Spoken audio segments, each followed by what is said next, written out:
محمد شاكر الأجري، كاتب عام مؤسسة القصبة المنظورة الثقافي للمدينة العتيقة، منسق القرى ديال الشبكة المتوسطية للمدن العتيقة بجهة طنجة تطوان الحسيمة. حنا كنتواجدوا اليوم في أحد أهم المعالم العسكرية التاريخية ديال مدينة عرائش، إلا نقول ديال المغرب ككل. يتعلق الأمر بحصن النصر السعدي اللي كرجع تاريخ التأسيس ديالو النصف الثاني من القرن السادس عشر عفوا، أي بعد انتصار ديال المغاربة في المعركة الشهيرة المعروفة بمعركة سود المخازن أو معركة الملوك الثلاثة. حصن النصر السعدي هو من بين أهم العمائر التي أنشأها السلطان أحمد المنصور الذهبي، أولا احتفاء بهذا الانتصار، وثانيا لتنامي الوعي لدى السلطة المخزنية آنذاك بالأهمية الاستراتيجية والعسكرية للمدينة ديال العرائش. حصن النصر السعدي اتخذ في بنائه نمط العمارة العسكرية السائدة آنذاك في أوروبا القرن السادس عشر، المتميزة هذه العمارة بالضخامة والمتميزة أيضا بالقوة والمناعة ديالها.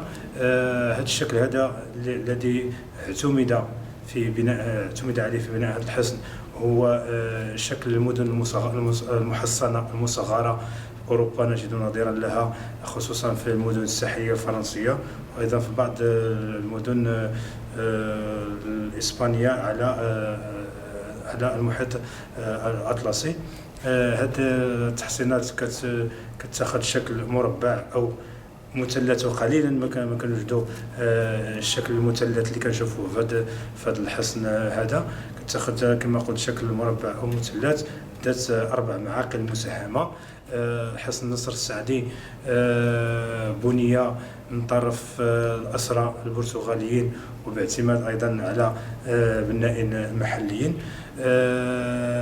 فخامته وضخامته ومناعته نتيجة عن ضرورة توفير الحماية البرية للمدينة في تلك الفترة، وبالتالي فهو يكمل دور حصن أو أخيه وشقيقه في تأسيس حصن الفتح السعدي اللي كيحمي المدينة من جهة مدخل الميناء عند مصب نهر بلوكوس.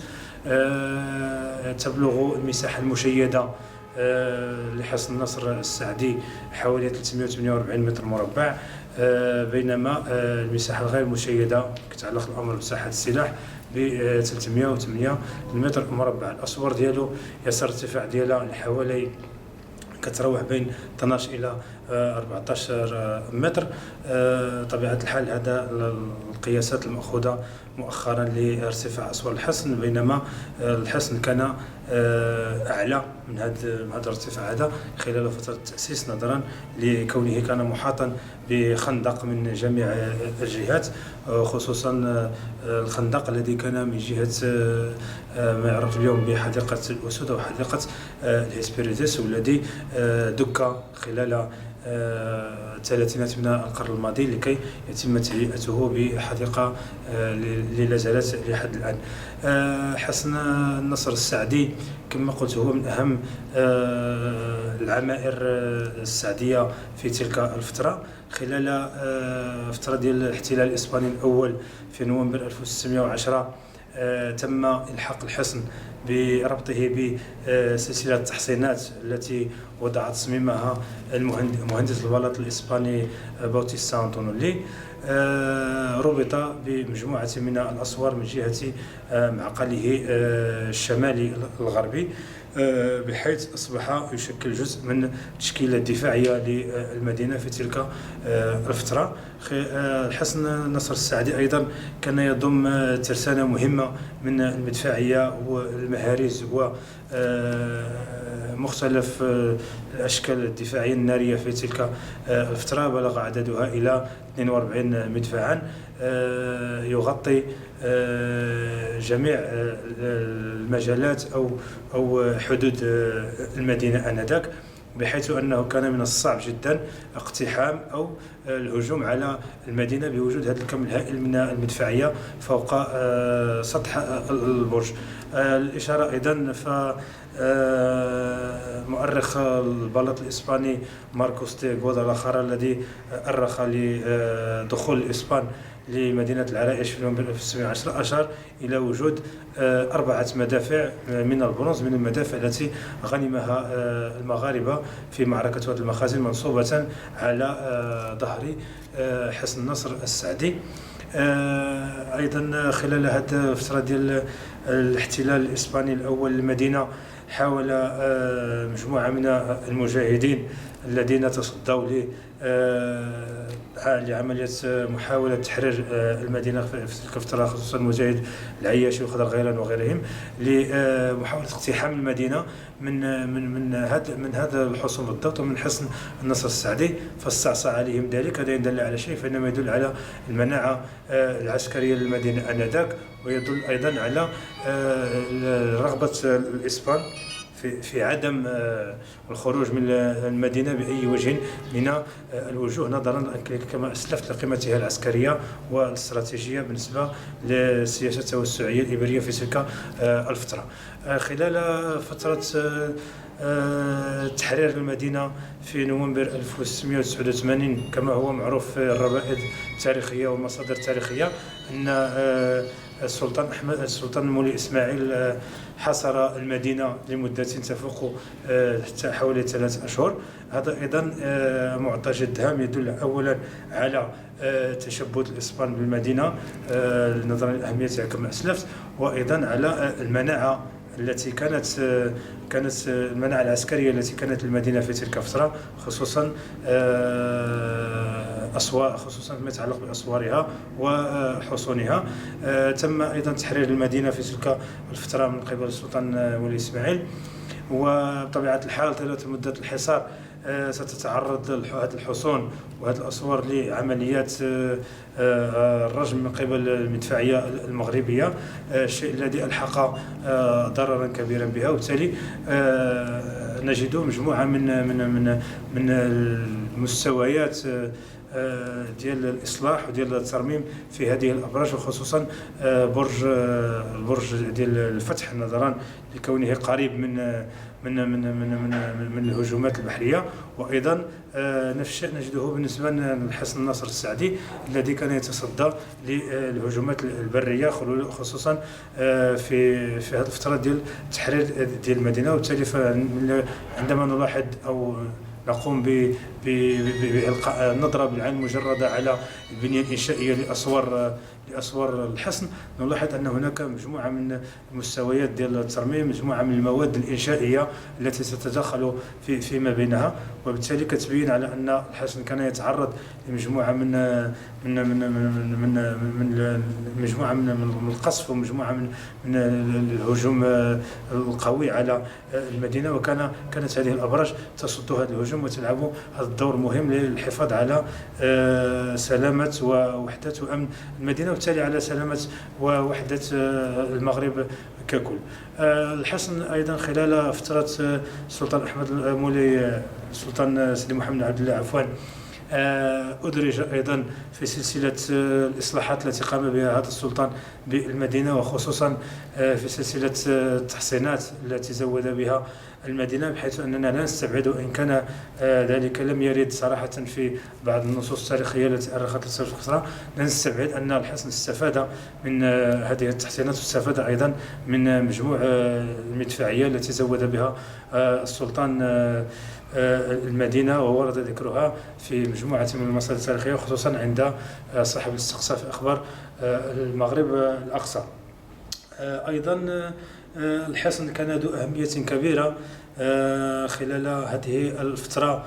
دليل ذلك أن الأسر الفرنسي إيبن دي مورفيل أشار إلى في مدونته إلى تحسينات التي كانت في مدينة العرائش، وخاصة حصن النصر السعدي بقوله أنه من أهم هذه الحصون. هذا يدل على مناعته العسكرية أيضا وأهميتها بالنسبة للمخزن المغربي في الدفاع عن المدينة. خلال فترة الحماية الإسبانية أي الاحتلال الثاني للمدينة سنة 1911، وضمانا لسرعة استيطان القوات وتمركز القوات الاحتلال الإسباني في المدينة. تم استغلال مجموع التحصينات العسكرية وجميع البنايات والمرافق العسكرية من قبل الاحتلال الإسباني، فتم بينما استغل حصن النصر السعدي كمخزن للعتاد العسكري. وخلال هذه الفترة نسجل أنه تم تدمير جزء من الحصن في إطار تهيئة مبنى الكومادانسيا من قبل المهندس العسكري الكولونيل ميغيل غارسيا دي لايران.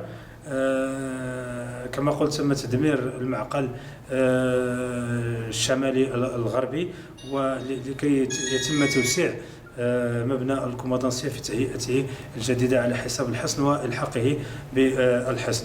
حصن النصر السعدي كما قلت هو نموذج ومثال حي للتحصينات الأوروبية في تلك الفترة، وأيضا نموذج لانفتاح المغرب في تلك الفترة على الأنماط المعمارية العسكرية أو عمارة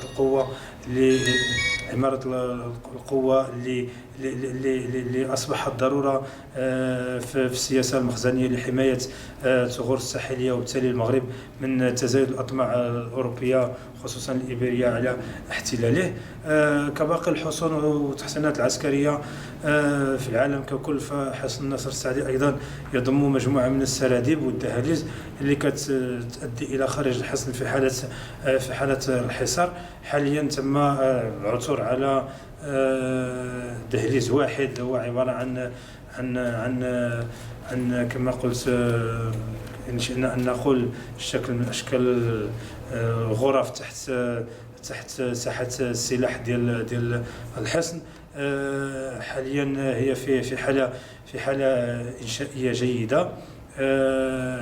سيتم مستقبلا إن شاء الله بالتنسيق مع المركز الثقافي الإقليمي والمندوبية الجهوية للثقافة محاولة تنقية هذه الغرفتين تحت ساحة السلاح مباشرة. ليعتقد حاليا أنهم كانوا عبارة عن مخازن المياه. حاليا نحن لا نعتقد ذلك، نعتقد أنها بداية أو مدخل للدهاليز التي توجد تحت مثل هذه التحصينات العسكرية. سنحاول تنقيتها أيضا والكشف عن مجموعة هذه الدهاليز التي كانت تحت الحصن، أيضا لتهيئتها واستغلالها كمزارات سياحية وكنقاط جذب للسياح لكي يزوروا مثل هذه المعالم التاريخية والتحصينات العسكرية. إشارة أخرى في إطار تدعيم السياحة التراثية، وهو أن هذه الحصون وهذه المباني العسكرية كانت تتخذ طبيعة الحال مواقع استراتيجية لحماية المدينة، وبالتالي فهي تشرف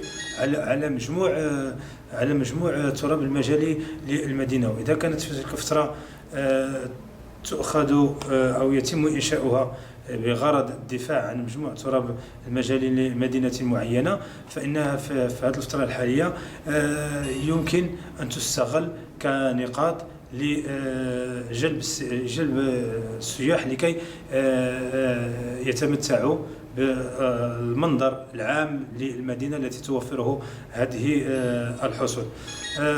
أخيرا أحب أن أبعث رسالة من هذا المنبر الإعلامي الهام، وطبيعة الحال الإخوان في المنبر الإعلامي مشكورين فردا على المجهود الجبار الذي يقومون به، أيضا في المساهمة في التعريف بهذه المعالم التاريخية وبالوضعية ديالها والأهمية ديالها والضرورة ديالها في إدماجها في منظومة التنمية المستدامة بالبلاد، وما يمكن أن يعود من خلال هذه العملية الإدماج ديالها من نفع العظيم سواء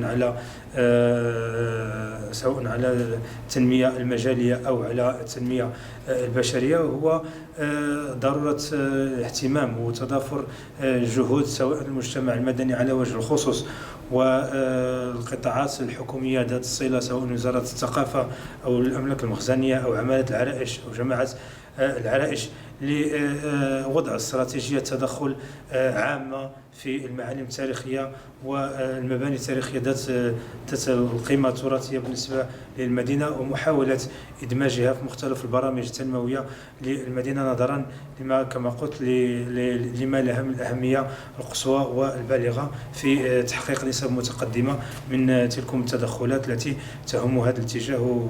شكرا.